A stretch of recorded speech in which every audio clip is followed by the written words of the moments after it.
বেদবাণী সম্পাদক ইন্দুভূষণ গঙ্গোপাধ্যায় মহাশয় একদিন শ্রী ঠাকুরকে নিয়ে কলকাতায় হেদুয়া পার্কে বসিয়া আছেন। এমন সময় হঠাৎ মনে হইল যেন পার্শ্বস্থিত ঠাকুর অন্তর্হিত হইয়াছেন। তাহার স্থানে দিব্য এক কিশোর মূর্তি আবির্ভূত হইলেন।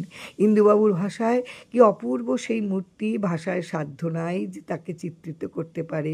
সেই আকর্ণ বিস্তৃত চক্ষু যুগল, সেই স্থির প্রশান্ত দৃষ্টি, মুখশ্রীর সেই অপার্থিব ও মধুরিমা, বহু সুকৃতি বলেই সেদিন আমার দৃষ্টিগোচর হইয়াছিল। দেখিতে দেখিতে সেই মূর্তি মিলাইয়া গেল এবং ঠাকুরের মুখায়বব আবার স্বাভাবিক অবস্থায় ফিরে আসিল। অল্পক্ষণের মধ্যেই এই ঘটনা হইল। ইন্দুবাবু যাহা প্রত্যাশা করেন নাই তাহাই ঠাকুর দেখাইলেন। ঠাকুর কখনো বিভূতি দেখাইবার পক্ষপাতী ছিলেন না। সম্ভবত যেখানে না দেখাইলে চলে না সেখানে তাহার প্রচ্ছন্ন দিব্য মূর্তি দর্শন করাইয়া অন্তরঙ্গ ভক্তের সঙ্গে রসাস্বাদন করিয়া গিয়াছেন। জয় রাম, জয় রাম।